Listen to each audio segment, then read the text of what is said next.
د الله د حبیب صلی الله علیه وسلم سره محبت کوي په دنیا کې، دا به په قیامت کې د نبی علیه الصلاۃ والسلام سره یو دي. د نبی علیه الصلاۃ والسلام د سنت فکر زموږ سره نشته.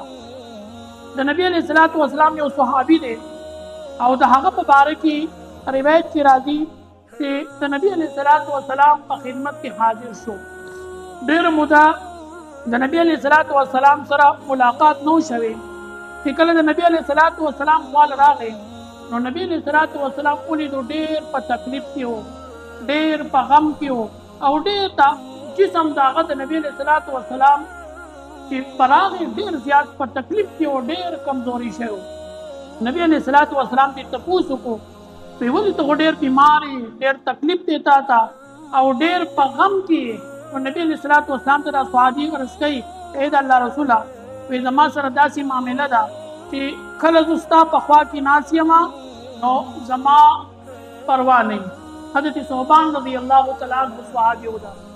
حضرت ثوبان رضی الله تعالی عنه چې د نبی علیه الصلاۃ والسلام په خدمت کې حاضر شو نو ډېر زیات کمزوري شوی و، ډېر مخ مبارک هغه بالکل تور شوی و او داسې شوی و لکه ډېر عجیبه بیماري چې پرې لګېدلې.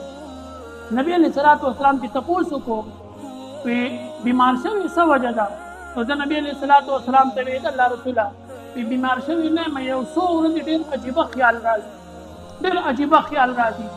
وی دا خیال راځي چې د الله حبیبه دلته کې خو چې ما تو نه یې لیدلې، زما خو په ما خو ساعت نه تېرېږي، دلته کې خو زما زړه وشي راشم تاوی نما تا سره زما ملاقات وشي، په تا زما سترګې خوږې شي. د الله حبیبه د څو ورځو نه دا فکر کوم چې د دنیا نه لاړ شو هلته کې به زه بیا تا پسې چېرته ګرځم، چېرته ستا مرتبه، چېرته زما اول خو پته نه لګي چې زموږ مقام به صحیح دویم که مونږ لاړ هم شو نو د الله حبیبه چېرته کې ستا مرتبه او چېرته کې زما مرتبه. نو دا څومره ورځ دا زړه مې ځان له وخوړو چې زه به د الله د حبیب صلی الله علیه وسلم سره هلته څنګه میلاوېږم او دا خپل زړه به د نبي علیه الصلاۃ والسلام په محبت او دا سترګې به د نبي علیه الصلاۃ والسلام په دیدار څنګه یخو. نو نبی علیه الصلاۃ والسلام سر مبارک کته کو په جړا شو. د قرآن نه الله تبارک وتعالی قرآن نازل کو حکم راغی چې دا خلک به د شهداو سره، د صالحینو سره، د نیکانو سره او چې څوک د الله د حبیب صلی الله علیه وسلم سره محبت کوي په دنیا کې، دا به په قیامت کې د نبی علیه الصلاۃ والسلام سره یو دي. زما عزتمندو د نبی علیه الصلاۃ والسلام د سنتو اتباع پکار ده.